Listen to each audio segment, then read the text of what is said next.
Alright, here's the new knife review. Has been a while, hasn't it? This is the Journeyer by CRKT. It's available on Amazon for $24 US, so quite an affordable little knife. It's got a stonewashed 8CR13 MOV blade. For some reason on Amazon it says 8CR12, but it is listed as 8CR13 on CRKT's website. The HRC is 58 to 60. It's a slip joint design with a little twist, so to speak, which I'll show you in a moment. It's got a fairly shallow hollow grind. I'm guessing you can't see the edge geometry too terribly well in the video. That's always a bit tricky to show, but oh well, maybe you can tell. And the handle is glass reinforced nylon. It looks and feels a little bit like G10. It's got this checkering here, which is rather shallow. The surface feels pretty good, but as you can probably tell, it's not the most ergonomic design. It's basically a rectangle with this little cutout here. It's got a finger choil. So it's alright in the hand. It's not the greatest by any means, but at least the surface feels pretty good. The handle has thin steel liners inside to make it stronger, and it's overall quite a light design. As usual, I'm going to post the specifications like weight and length and all of that down below in the video description. So on to the special feature that this knife has. It has got this torque wrench here inside, and that can be used to adjust all of the screws. It's tip-up carry only, which most people prefer anyway, but it is reversible for left or right hand carry, which is nice. So when opening it, you can insert the wrench right here and turn it into kind of a folder fixed blade hybrid.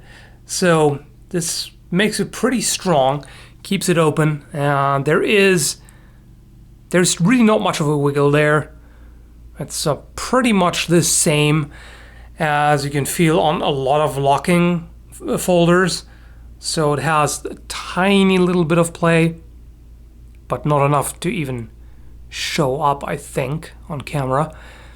Just feels a little bit. No blade play side to side. So this is pretty good. I mean, of course, it's nowhere near as strong as a fixed blade, and I don't know if it's as strong as a frame lock, for example, but it should be pretty decent. The drawback of this, of course, is if you lose that wrench, you're a little screwed, or rather, you can't screw because, well, let's forget about that. But even if you did lose it, you could still improvise something to lock the blade open. For example, you could take a paper clip and bend it to double it up, cut it, bend it at 90 degrees, and there you've got an improvised replacement. I mean, ideally it would be exactly the right thickness so it doesn't wobble around or fall out, but you know, in a pinch, this would do the trick, especially if you have your hand there. You're gonna push against it anyway, so it's not gonna fall out. So you could use it that way and would be safer than without. Speaking of safety without the wrench inserted, the retention here isn't very good. I've handled plenty of slip joint folders that have a bit more resistance there. Strangely, in the halfway position, it snaps into place with a bit more authority, which doesn't particularly help when you hold it like this. I mean, there is the finger choil as well, so that prevents it from closing all the way. So that's not bad. I would be more comfortable with having the wrench there. As you can see here, it pokes out a little bit on the side, so removing it is quite easy. You just push against it, and that way you don't have to fiddle much with it. You don't have to have long fingernails or anything. So it's quite a decent design overall. It's definitely preferable to just a slip joint, in my opinion.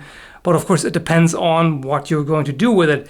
And this is either way not exactly a hard use knife.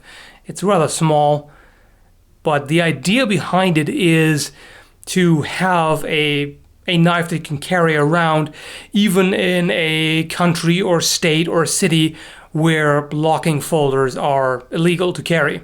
Unfortunately, as far as I know, in a number of places that don't allow locking folders to be carried, they also don't allow folders that can be opened with one hand. So that could be an issue depending on where you live. Speaking of which, the one-handed opening is quite easy. So it's got this cutout here and you can very easily push your thumb against it. It feels a little strange because it somewhat locks in halfway, so it's not the smoothest opening because of that step in between, but once you are past that, the pivot is quite smooth. I haven't actually used this knife much because at home I tend to reach for knives with a flipper, because I find them more convenient. And for carrying outside, I have a little Slipjoint Spyderco knife on my keychain. So this is really more about the general design, less about performance. But I'm still going to show you the sharpness, of course. So this is how it comes. Nice and sharp. No complaints there at all.